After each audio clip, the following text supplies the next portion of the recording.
Before we proceed to different problems of quantum mechanics, we need to learn some tools. And for that, we need to redefine the vectors. This is our usual notation or usual notion of writing a vector in three-dimensional space, where a vector is written as a combination of its component and base vectors I, j, k are there. These base vectors are coordinate system dependent, and these components are real numbers. But in quantum mechanics, we need to generalize these vectors, because in quantum mechanics we cannot restrict ourselves to 3 dimension. There may be n dimension, n could be a very large number, and sometimes we need to deal with infinite dimensional space. And in infinite dimensional space, these vector components are complex.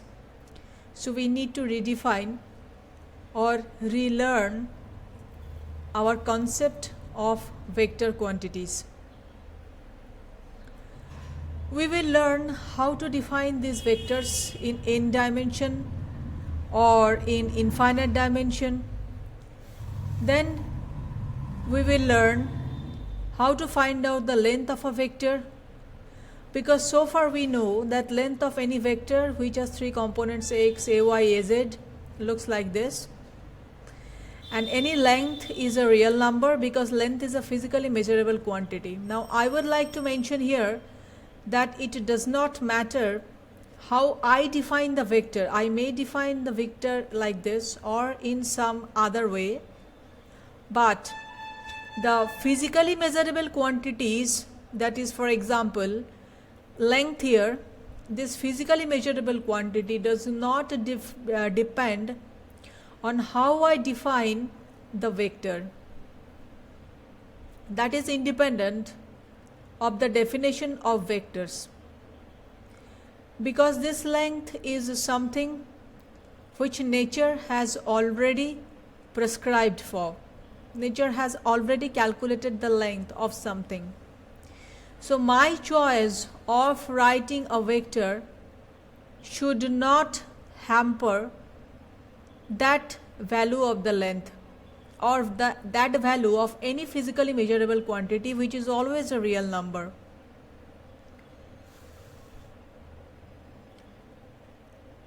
Now usually for a vector, the sum looks like this. Now we will define vector quantities like matrices, like matrix. Let us define A like a row matrix. Let us define B as a row matrix. We can also define it as a column matrix. I will come to that part soon. And if I want to make a summation of these 2 matrices, and usual matrix addition says that we need to add component wise, that is ax plus bx, then ay plus by, etc. Now actually here we are define a vector as a collection of numbers, because any matrix is basically a collection of numbers. Here in 3 dimension, it's a collection of 3 numbers. Here in n dimension is a collection of n numbers, but in infinite dimension it is a collection of infinite numbers. So we are basically switching from a discrete space to a continuous space. So in infinite dimension there is a continuity, and the variable we are going to find out is a continuous variable, not the discrete one. Let us come to the formal notation, which is also called Dirac notation, for the vectors which we are going to use in quantum mechanics. If A is written like that, that is this straight line, vertical straight line, and this greater than sign, then that vector is called ket vector. And ket vector is basically a column matrix.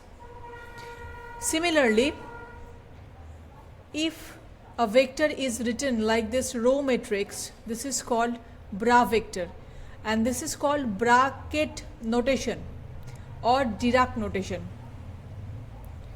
Now let's define the scalar product using the matrices. If I want to write the scalar product of AB, then it is like this. So it is basically a product of two matrices which we can write like this.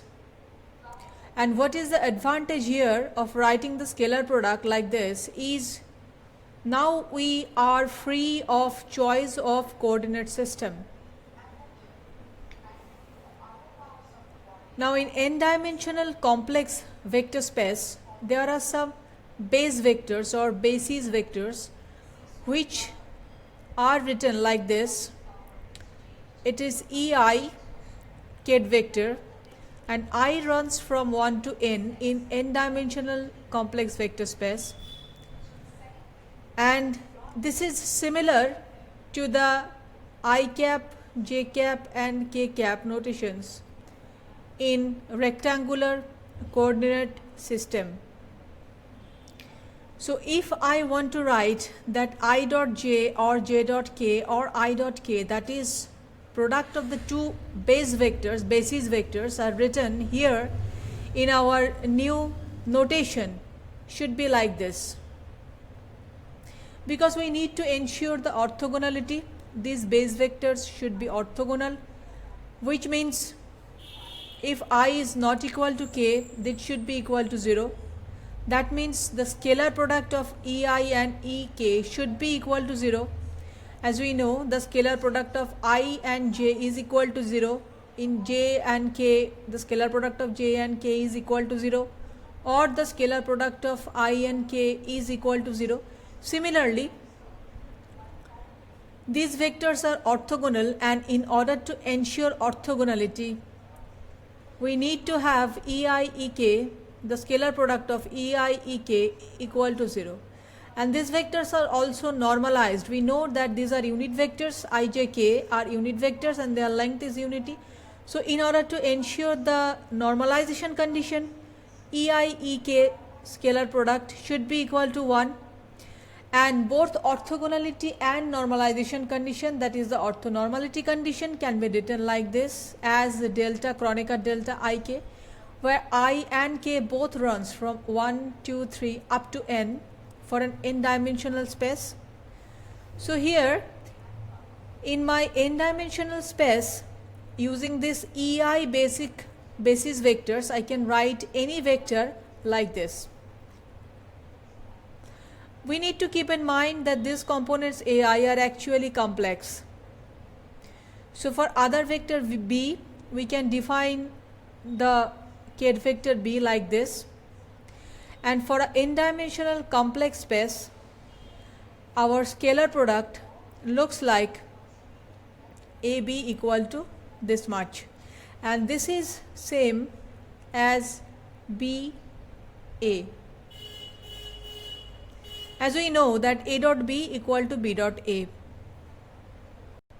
So here in the new notation, the length of a vector is written like this.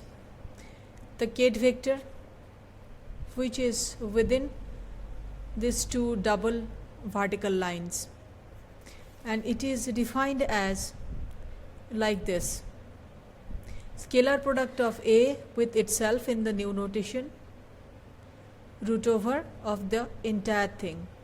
And we have just discussed that A dot B equal to sum over I equal to 1 to n AI dot BI. So A dot A is naturally sum over I equal to 1 to n AI star AI whole to the power half. Why it is a star? Because now we are in a complex vector space. So these AIs are now complex.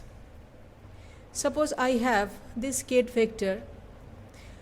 This is a matrix actually, and as it is a complex vector space, this is a complex row matrix, or it is a complex column matrix rather. So if I want to make this complex column matrix a row matrix, then we may need to make the complex conjugate of the A matrix. That's why we need A star here. For example, let's take a ket vector A matrix, which is a column vector. In complex vector space, components are complex. So this is I, suppose this is 1, this is 5i. If I want to make a transformation, that is from ket to bra-A, then I need to make complex conjugate of this thing in this fashion. So I becomes minus I, 1 is a real number, so it is unchanged, and it is minus 5i for this plus 5i.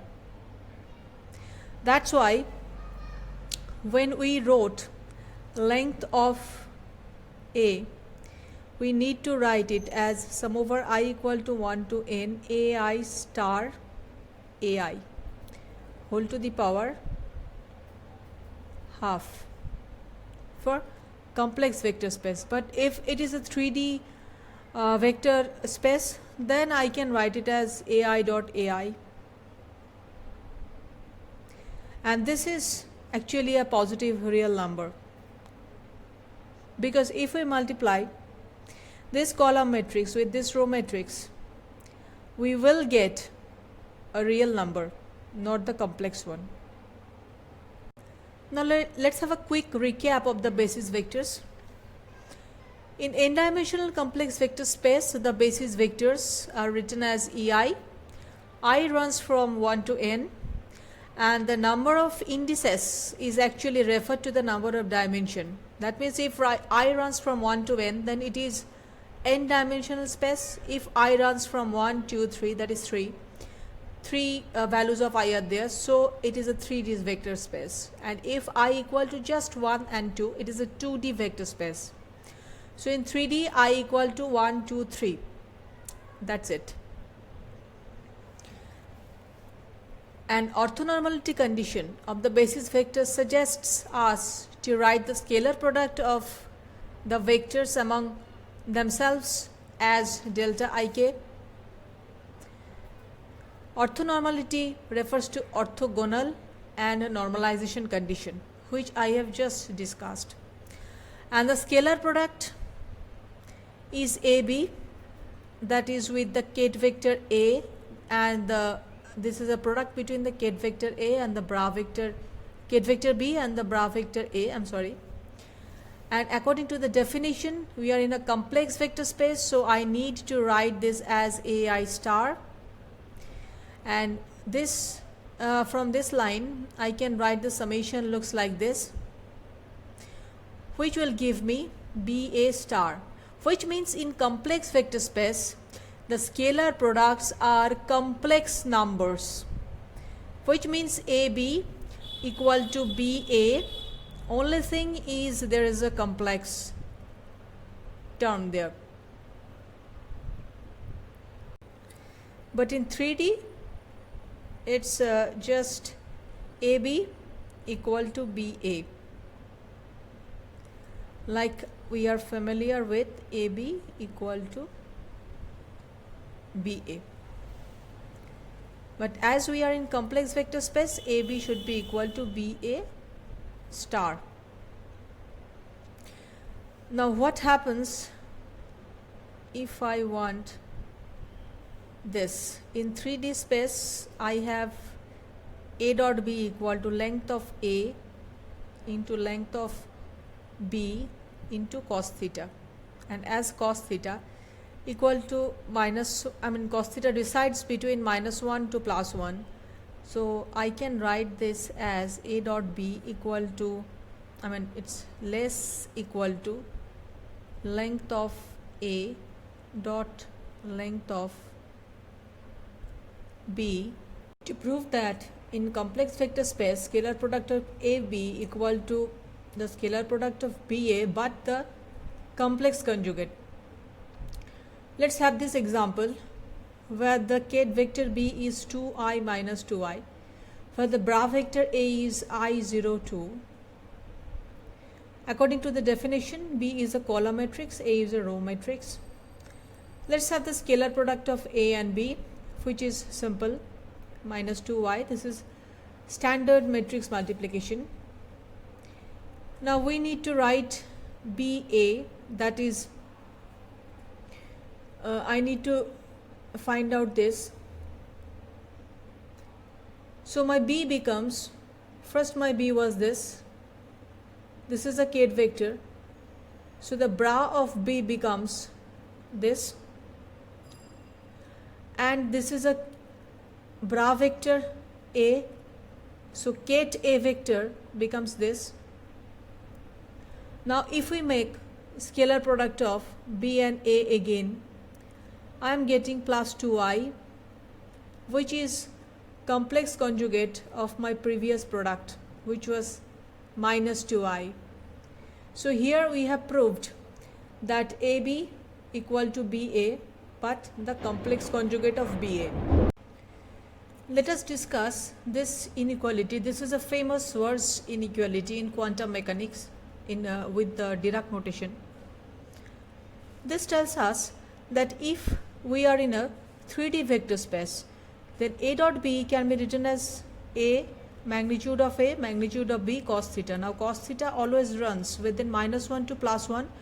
So I can write AB mod lesser equal to A modulus of A into modulus of B, that is length of A into length of B.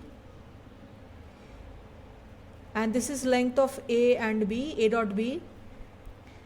So here the thing is the same, because AB modulus is equal to root over of length of A into length of B, and length of A is already defined. I have just defined that it is to the power half scalar product of A with itself, and as these are squares, A square and B square, so this is always positive.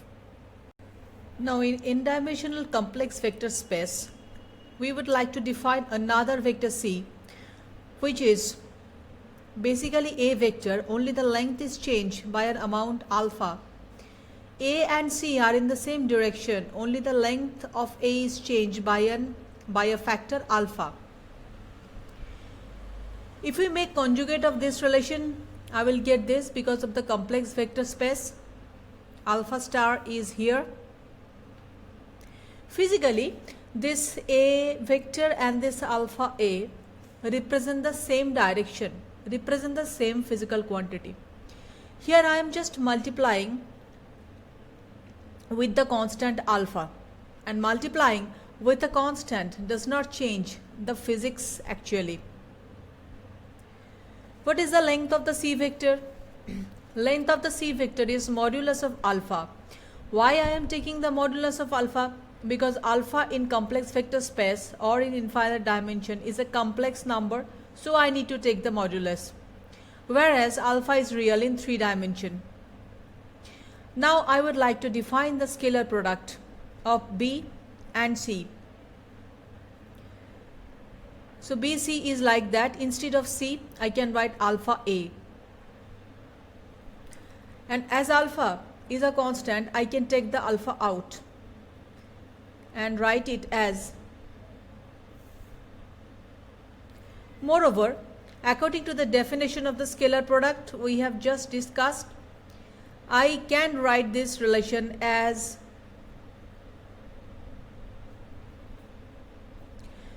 so basically this is a relation between C and B, complex conjugate of CB scalar product, equal to alpha times the dot product of A and B.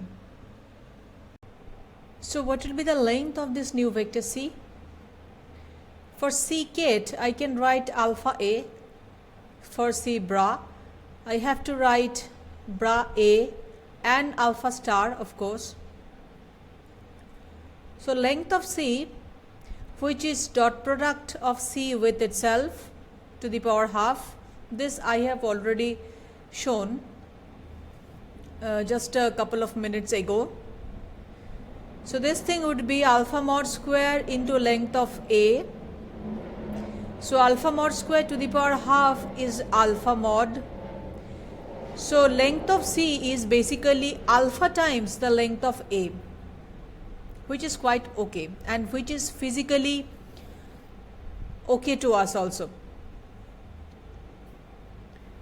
So what we have learned so far is we have switched over from 3D space to infinite dimension space. So we make a transformation from discrete to continuous space. And infinite dimensional space, all the vector components are complex, whereas in 3D, vector components are real. We have defined a vector as a matrix. Matrix is a collection of numbers, is an array of number. If I write this as comma ax, comma ay, comma az, that is not okay, that is wrong. As it is just a collection of numbers, so we need to write just the numbers. This is in 3D. For n-dimensional space, I need to write n terms like a1, a2, a3, a4 up to an. And in infinite dimension, there are a collection of A is actually collection of infinite number of components. And we need to write A as a function of x.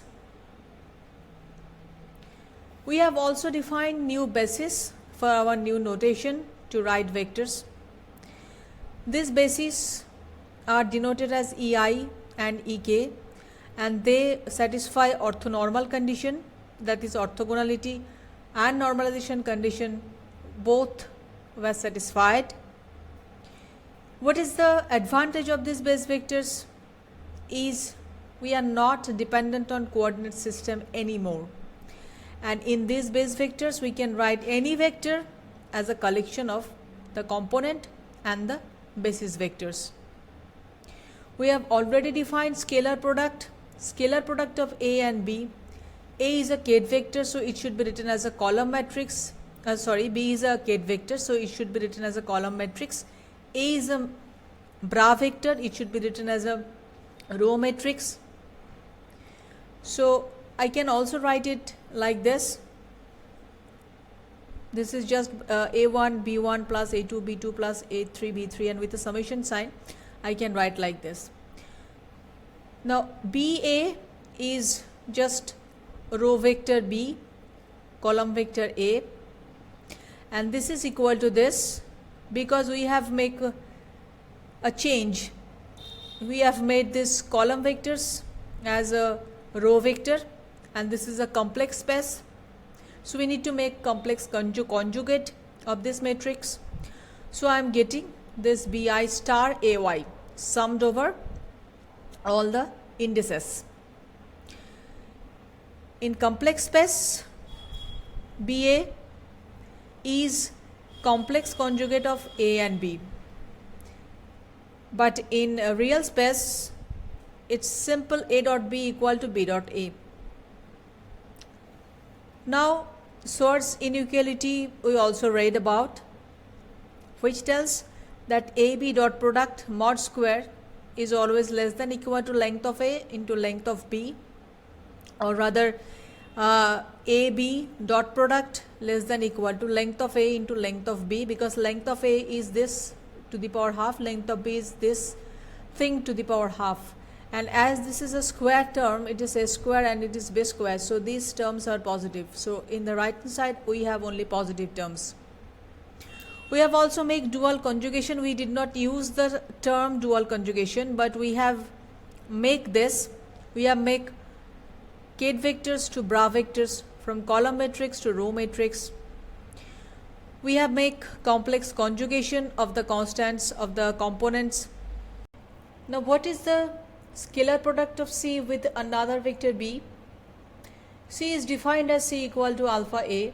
So if I multiply with the bra vector B both sides, I will get this equation, and from the definition of scalar product, property of scalar product in infinite dimensional complex vector space or n dimensional complex space, I need to write the scalar vector as the complex conjugate of the other.